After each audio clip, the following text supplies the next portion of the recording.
గొప్ప దౌత్య విజయం. భారతదేశ చరిత్రలో సువర్ణ అక్షరాలతో లిఖించదగ్గ గొప్ప దౌత్య విజయం.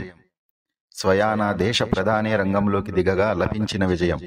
దేశ పౌరుల ప్రతి ప్రాణానికి మీ దేశం ఎప్పుడూ వెన్నంటూ ఉంటుందని చెప్పే ఘన విజయం.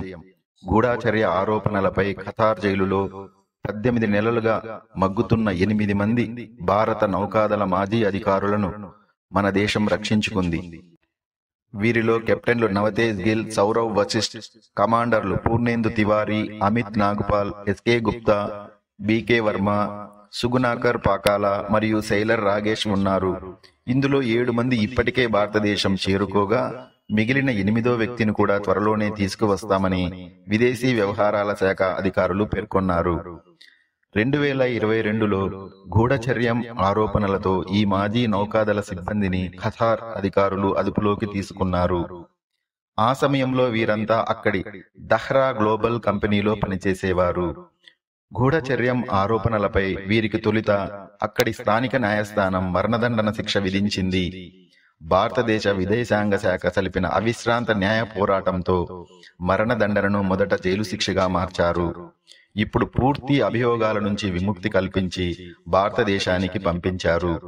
వీరి విడుదలలో ప్రధాని మోదీ మరియు జాతీయ భద్రతా సలహాదారు అజిత్ దోవల్ కీలక పాత్ర పోషించారు. ఖతార్ నిర్ణయాన్ని కేంద్రం స్వాగతించింది మరియు emir of the state of Qatar తీసుకున్న నిర్ణయాన్ని విదేశీ వ్యవహారాల శాఖ ఒక ప్రకటనలో అభినందించింది. సోమవారం తెల్లవారుజామున ఢిల్లీ విమానాశ్రయం చేరుకున్న ఈ నౌకాదళ మాజీ అధికారులు ప్రధాని మోదీ పట్టువీడని చొరవ వల్లే తమ విడుదల సాధ్యమైందని, తమ కుటుంబాలను తిరిగి కలుసుకోబోతున్నామని భావోద్వేగానికి గురయ్యారు. భారత్ మాతాకి జై అంటూ గట్టిగా నినదించారు. ఒక్కొక్కసారి అమాయకులు కూడా తప్పుడు ఆరోపణలతో, తప్పుడు అభియోగాలతో ప్రపంచవ్యాప్తంగా ఉరిశిక్షలకు లోనవుతున్నారని ఈ ఉదంతం ద్వారా మనకు తెలుస్తోంది. వారిని ఆదుకోవడం, రక్షించి తిరిగి స్వదేశానికి రప్పించడానికి సిసలైన నాయకత్వ లక్షణాలున్న వారు రాజుగా ఉండాలి. మోదీ గారి రాజనీతిజ్ఞతకు, విదేశీ చాణక్యతకు ఇదొక గొప్ప నిదర్శనం. జై భారత్. మీకు ఈ వీడియో నచ్చినట్లయితే లైక్ చేయండి, షేర్ చేయండి.